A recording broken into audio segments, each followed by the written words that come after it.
Well, thank you. These things are very peculiar. I think Salman Khan said he felt like Lady Gaga coming out of it. I'm realizing I feel like some strange breeding experiment between Lady Gaga and a laboratory rat coming out of that thing. Okay, let me start off with apologies. You may have noted in the program that I was supposed to be here yesterday, and the trouble was that I forgot which day I was coming here. So thank you to the organizers for the flexibility. And as soon as I get home, my children are going to be teaching me the days of the week, and I'm going to focus on that. In addition, apologies, I'm from New York City, and as you may know, everybody there has bipolar disorder and gets very manic and speaks quickly and doesn't use words that are in the dictionary. So my apologies to the translator, and I will try to speak slowly. Okay, so starting off, I divide my life between being a laboratory neurobiologist studying the brain and a primatologist studying primates out in the field. And if you ever find yourself around a primatologist, almost certainly what you are going to have to hear is about the species they study is the most wonderful species on Earth. It is the greatest. They are in love with their species. You should be. I study a species of primate that no one in their right mind would love. And this is a species that nonetheless is very interesting. They're very interesting because they are schemy, dirty, untrustworthy, Machiavellian, backstabbing bastards. So I like them, but I don't love them. What these are savanna baboons. Baboons living in the savannas of East Africa. My field site for the last 30 years has been the Serengeti of East Africa, and these animals are perfect for what I study, which is stress. Stress and health, stress and disease. And the reason why this is interesting to me in terms of medical research and all of that is nobody is dying of smallpox anymore. Nobody is dying of dengue fever or the Black Plague. What we have the luxury of right now is dying of diseases where our bodies slowly fall apart on us over 60, 70, 80 years. And these are diseases of westernized lifestyle, heart disease, cancer, diabetes, all of these diseases where instead of going in 2 days fever, you spend 50, 60 years having to make the right decisions and perhaps making the wrong ones. And what we see is most of these diseases that do us in these days in the West, these diseases of slowly falling apart over time, these are diseases that could be caused by or be made worse by stress. So I'm very interested in this issue of why do some individuals' bodies and some individuals' psyches deal better with stress than others? And these are the perfect animals on Earth to study, just because how unlovable they are. Okay, stress. Stress means something very specific if you are a normal animal. You are a zebra, a lion has leapt out, has ripped your stomach open, your intestines are dragging in the dust, and you still need to get out of there. This is stress. Or you're that lion who is half starved to death, and if you don't manage to chase down the zebra, you are not going to survive. A short-term physical crisis.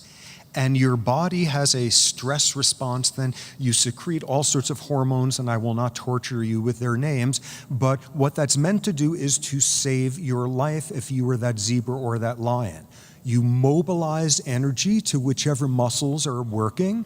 Your blood pressure and heart rate increases so you could deliver it faster. You turn off all of the long-term building projects because you don't know yet if there is a long-term. You shut down growth, you shut down tissue repair, you shut down reproduction. This is an expensive, optimistic thing to be doing with your body.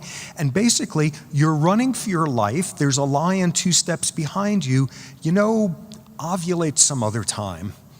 Don't do it right now. Hit puberty tomorrow, not right now. Make sperm some other day. Do it later if there is a later. Your mind, your cognition temporarily gets much sharper. Your immune system works better. This is perfect. Exactly what you want to do if you were a zebra or a lion. And when you get to us, though, you have the problem of us turning on stress responses, not because of lions, but because of psychological craziness, because of psychosocial factors. Because what we do is we turn on the exact same stress response as a zebra running for its life, and we turn it on for traffic jams every day. We turn it on for psychological stress, which we experience for long periods, and if you experience for long periods, you're going to get sick. Constantly mobilize energy, there's some metabolic diseases you are more at risk for. Constantly increase your blood pressure, obviously diseases there. Constantly shut down growth, tissue repair, reproductive physiology. You're going to get into trouble all these ways. What my laboratory has spent the last 25 years doing is studying how one class of stress hormones can kill some of your brain cells. Bad news. So we've got this issue here. If you are going to be like a normal mammal, you had better be able to turn on the stress response when you're running for your life. If you're going to be some smart, sophisticated primate, you're going to be turning it on too long, too often, and it's going to impact your health. Now, in that regard, the baboon is not a normal mammal. Baboons live in these big troops of 50, 100 animals or so. It is a great ecosystem they live in. These big groups, the lions do not go after them much. Their infants survive. Most importantly, they spend only 3 hours a day getting their day's food. That means something critical. If they only have to spend 3 hours a day getting food, they have 9 hours a day to spend being really shitty to each other. And that's the reason why they're great to study. They don't get ulcers because they're being chased by predators. They get ulcers because they're causing ulcers for each other. They have the free time, the luxury to generate psychological stress. And if you see a baboon in the Serengeti who is miserable, he is miserable because another baboon has been working very hard to make him miserable. He's just like humans. Okay, so what is the misery about? And that's where this issue of anger, aggression comes in, where I will be showing you a very different way things could turn out with baboons. So what is this about with baboons? These are extremely aggressive creatures. They have the highest rates of aggression of any primates. They have canines the size you get on adult male lions, and they use them. Tremendous amounts of aggression. And where you have, for example, that individual in the slide that I just went past. Can I have one slide back, please? Where you see he has a deep slash on his shoulder, and this is what baboons are about, aggression. Far more often, it's about threats of aggression, psychological manipulation, social skills, things like as follows here, abilities to form coalitions. These are two coalitions of baboons facing off against each other, and if you do not know baboon body language, these are 4 very, very unhappy baboons. These are 4 very tense baboons. Violence is about to break out, and a second later, indeed it does, a second later the fight begins between, does anybody see the 4th baboon? You see that little speck way up there at the top on the left? This is what baboons do. When the going gets tough, you bail out on your partner. About half the time when you form a coalition with another male, when the fight occurs, you don't support him. And of the times that you don't, a third of the time you switch to the other team.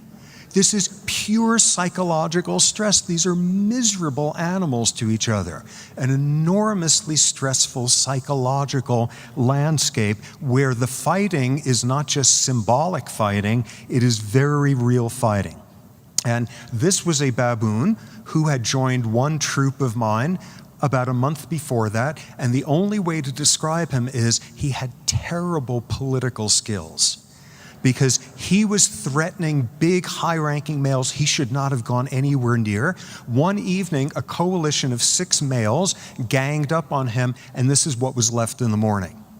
And over the 30 years I've studied male baboons, the leading cause of death is male baboons. And this gave rise to a following quote. And this was a quote by Irvin DeVore, who was one of the grandfathers of primatology and one of the first people to study baboons out in the wild in the early 60s.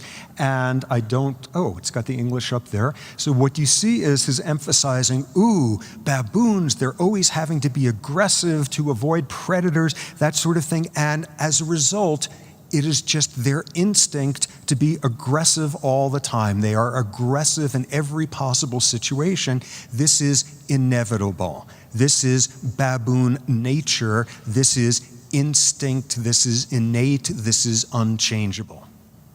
So let me show you how it can change. And this is something that happened some years ago in one of my troops that I studied. During the time, there was a big increase in tourism in this national park, and there was a baboon troop that lived next door to my troop, about 2 kilometers away. And in their territory, there was a tourist lodge, which was growing bigger because of tourism. And what they were doing was a problem in a lot of national parks, which is they dig a big hole in the ground and they dump their garbage there each morning so that soon animals living on normal diets are instead coming to eat off of the garbage. So that was going on in this next territory over, and that troop of baboons that was there, pretty soon all they were doing was eating the garbage. They stopped going out and getting normal food. They would be in there fighting over the leftover meat, the leftover desserts. They stopped sleeping where they normally did. They would sleep in the trees right above the garbage dump. And right around 5 minutes to 9, when the tractor would come with the garbage, they would all come down out of the tree and sort of waddle over there because their bodies were completely different. They increased weight, their insulin levels, their triglycerides levels had gone up. They had borderline diabetes. I studied a lot of that in that troop. Okay, so this troop was going along, and this is what their life was like. Somehow, the males in my troop found out there's a great garbage dump up there. And it evolved that every morning about half of the males in my troop would pick up, run 2 kilometers, and go and fight their way in to be able to get some of the garbage. And as we see here on the top left, there is the garbage being dumped into this pit, and there's some of these male baboons from that troop as well as mine fighting over the garbage there.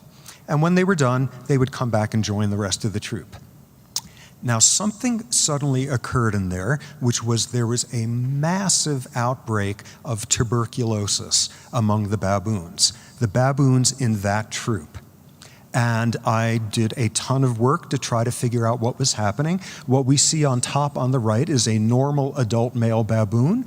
On the bottom left is a male baboon dying of tuberculosis, and what he looks like inside afterward.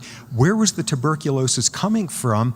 People around there, when they had cows that had tuberculosis, were bribing the meat inspector in the lodge to approve the cow. And they would chop up the cow and take out the tubercular lungs and toss it into the garbage dump. So as a result of that, all of the baboons in that troop died, and the half of the males in my troop who went to the garbage, all of them died as well. This made for a very different environment, because who were the males who went over there each day? 2 things about them. They were aggressive. They had to fight their way into this other troop to get to the garbage. Also, early in the morning is when baboons do all their social behavior stuff. These guys didn't care about sociality. So these were males who were aggressive and not particularly social, and all of them died. And what was left was a troop where there were twice as many females as males, and the males who were left were, to use a scientific term, were nice. They were nice baboons. They were not aggressive, they were highly social, and this transformed what the troop was like. They suddenly went out in the day. They would be much closer to each other than you would see in a normal baboon trip. troop. Another example of this here. You do not see this density of baboons normally. All sorts of other things you would see. This is not typical. An adult male baboon carrying a baby. The males were helping take care of the kids instead of being aggressive. And more things, lots and lots of social grooming, the most I had ever seen in any troop. And most amazingly here, if you study baboons, this picture is as crazy as if I told you baboons could fly or they grow antlers or were photosynthetic. Here's two adult male baboons grooming each other. You don't see this in normal troops. Okay, so all of these nice guys are left. And for a number of reasons, I wasn't able to study this troop for about 10 years. I was studying other troops. After about 10 years, I came back, and this troop was still like that. Very social, not very aggressive, all that sort of thing. Great. But it turned out all of the males who survived the tuberculosis, they had long since died. Who were the males there now? These were males who grew up elsewhere, who came into the troop around puberty. In other words, these were males who grew up out in the terrible, awful real world out there and got raised that way and transferred into this troop, and somehow they stopped being like in the other troops and they learned we don't do stuff like this here. And what I then spent a ton of time showing was how much healthier animals were in this troop, but also try to figure out how was culture being transmitted over the generations, and that troop is still like that 10 years later now. It's got a lot to do with the females. The females are the ones who teach the new males, we don't do stuff like that here. So we see here, yes, you see? So we see this transition here from this baboon troop of this species where from the very first textbook about primates in 1963, they were already the textbook example of aggression that is inevitable, that is innate, that is universal among males. And what we see here is all it took was one generation's worth, and you created a completely different troop. A troop where new individuals could come in who were being raised out there, and what we were able to show is it took about 6 months for them to learn we don't do stuff like that here, and for them to adapt this style. And what does this show at the end in terms of humans? Well, one obvious prescription, which is the world would be a much nicer place if we went out and gave tuberculosis to all the aggressive men on this planet.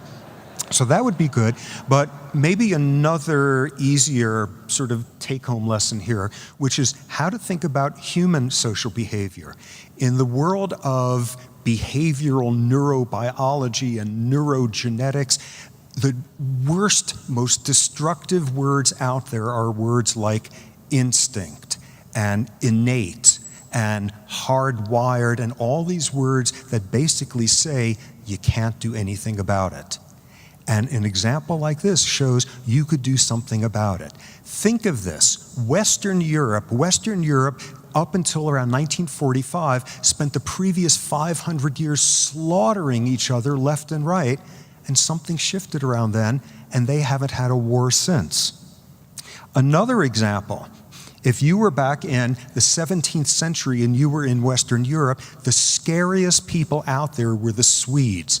The Swedes in the Swedish Empire, they were unbelievably aggressive, they were terrifying savages, and somewhere between then and now, instead, Sweden became the best place on earth to get a sauna. I mean, Sweden still has a military, but look, it is a very different military. Here's a recent picture of the Swedish military, some paratroopers going about their training there. And here we have instead, this is a different society by now, clearly. Okay, so what do we have here as a lesson? Basically, humans are capable of living in every ecological niche on this planet. We have come up with every possible economic system, every version of gods and God and what happens after death or what doesn't happen, every version of culture and language. And if you could look at baboons, and in one generation they transform their society, and that quote back then, it is an inevitable feature of baboons, it is not inevitable in the slightest. If baboons could do that in one generation, we do not have a leg to stand on if we say there are inevitable features of human aggression. And if you say that, you don't know anything about human behavior or primate behavior. So thank you.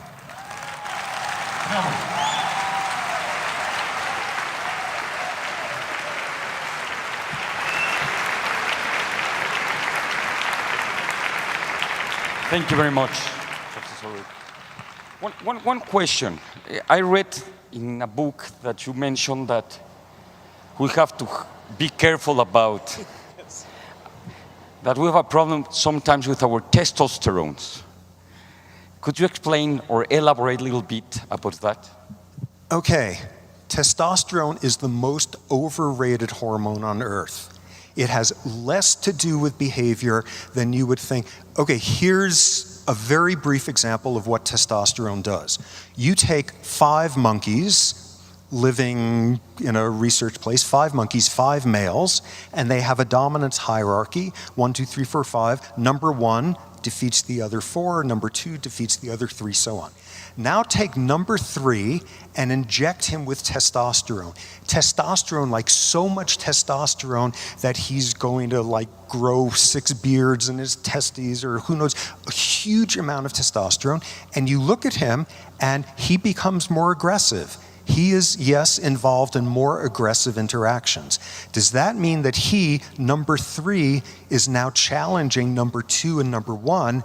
Not at all. It means that he is being a complete nightmare to numbers 4 and 5, attacking them all the time. What does that tell you? Testosterone does not cause aggression. Testosterone exaggerates whatever socialization has taught you about aggression.